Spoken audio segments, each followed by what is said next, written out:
Chef Mike with Wichita Trident of America at JL Hufford today, and we're talking about sharpening. First thing I want to talk about is the honing steel. A lot of people think this is for sharpening. It's not. It's for honing a knife, and what that simply means is keeping a sharp knife sharp. So it's more of a maintenance tool than an actually sharpening tool. So we have a brand new knife. You bring it home, take a microscope, you put it right down on that blade.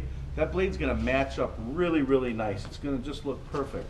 After you've used that knife for an hour and a half, 2 hours worth of use, take that same microscope, you look down on that blade, you're going to start seeing micro feathers starting to happen. Now it's microscopic feathers, so it's not hard to realign that, but we want to realign those because they're not going to get better on their own. So what we're going to do is we're going to use the honing steel to do that. Now you've probably seen some people do a lot of this kind of stuff. If they're a butcher or chef, they're probably doing it right. Most home cooks really don't have a clue what they're doing when they start doing this. Now it's not how fast I'm doing it, it's not how hard I'm pushing onto this steel, it's microscopic feathers we're realigning, so it's all about getting the correct angle on there. What I like to do is I put a wet rag or wet paper towel down on the board. The reason I do this is I've got created a 90-degree angle here and it's not going to slip around on me. So it's kind of nice that if you take an 8-inch chef knife and put it on our steel and drop it down, that's right about the angle where we're going to want to be. We're going to want to be at 14, so just measure it like that and then bring it in just a little bit. And a good way to kind of think about that angle is if you took a book of matches and put on here and laid this right on here, you want about that angle. Now the reason we're going to start with the heel and we're going to go to the tip, and the reason I'm doing this straight up and down is I can see this angle is being maintained right here all the way from the heel all the way to the tip. If I was up here, I might start off right because I can see what I'm doing. Come down, I might go too shallow, too whatever. And when I go this way, I'm really kind of guessing what I'm doing. So when I'm here, I can really see what I'm doing, maintain that angle all the way from heel to the tip, 3 or 4 times each side. You don't have to be fast, you don't have to push hard. It's microscopic feathers, we're just realigning the blade. If you do that every hour and a half you use the knife, 2 hours worth of use, so a couple times a week, you're going to maintain that blade, you're going to keep it sharper a lot longer. So that's the honing steel. Now the problem with the honing steel is people are nervous about it, they're nervous about the angle and they don't use it. So then what they end up doing is they'll try to use it after the knife goes dull. It's never going to sharpen the knife. So kind of a neat tool that we came out with that's a little different is this handheld sharpener. What's nice about this is it has the fine side. That fine side has 2 cross sticks and they're set at the right angle. So that takes away you trying to figure out the angle. Simply put it in straight up and down. Now it's still micro feathers, so we don't have to put pressure down when we drag this through. 3 or 4 times, it's going to do the same job as the honing steel. Now, same thing every hour and a half, 2 hours worth of use. But what's also nice about this, it's not taking steel off, so you could use it every time you use the knife if you want. You're never going to be wrong using this fine side. It's just going to realign. Now if you're using this fine side all the time, you should only have to really put a new edge on once, maybe twice a year, depending on your cutting surface.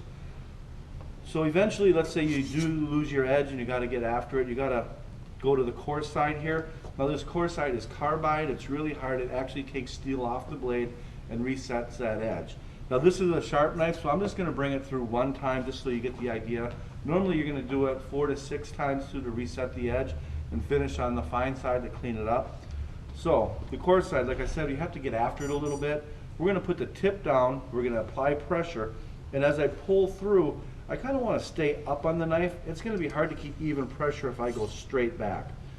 So when I do this, I want to feel that carbide, that cross stick down there, bite into the blade, and I want to hear a nice even grind across the blade. So we're going to put it in, we're going to put light pressure down. We're going to go through, you can even see on this one time, there's a little bit of steel that came off the blade. If you do that 4 to 6 times, that's going to reset the edge, finish on the fine side, you're going to be good to go. We have several different styles of this. We have a 2-stage, a 4-stage, which also does the Asian style blades. The difference is European style blades are at 14 degrees, the Asian style blades are at 10 degrees. We have this, we have a classic icon one. What's neat about this is you can take the bottom off and actually replace the inside, so it's going to last you a little bit longer. So there's several different options. The one big question I always get is, what about serrated knives? Serrated knives, are really nice because you don't really have to sharpen them. It's more of a maintenance issue. If you look closely at a serrated knife, you're going to see that it has points, then a little U, then a point, then a little U, then a point. It's going to stay sharp down in those U's, unless you're cutting something really ridiculous like PVC pipe or something you shouldn't be cutting. But if you're cutting food with it like you're supposed to, it's going to stay sharp down in that hollow. But what can happen is the tips. The tips are the thinnest point. It's the weakest part of that. It can get bent over one way or the other way. So what you're going to want to do is keep those tips pointed straight up and down. You take your thumb on the back side of the blade here. If it's burred over this way, you'll feel it kind of catch on your thumbprint. Just mark that spot. Just know this little area right here is what you have to straighten out. Pick up your steel, angle it. Go over those 2 or 3 teeth right there. Come back and feel it. So all we're trying to do is straighten that teeth, and you'll feel it straighten out. Other side, same thing. Just take your thumb along this side. Let's say you feel a burr right in here. You're just going to take it here, run it across those 3 or 4 teeth. 3 or 4 times, come back, feel it. You're just going to straighten that burr out. So it's really more of a maintenance issue. Do this a couple times a month. Your serrated knife is going to stay, those tips are going to stay nice and sharp, nice and pointy to be able to pierce that outer layer of whatever you're cutting. And it'll be the same process for the scalloped edge knife. Scalloped edge, instead of points, it's rounded, and it's that apex or the top of that crown of that rounding can get bent over one way or the other. So it's the same process. Just take your thumb on the one side, kind of go against. If it's burred, mark that spot, bring it across this. Do the other side. So it's the exact same process. More maintenance than actual sharpening.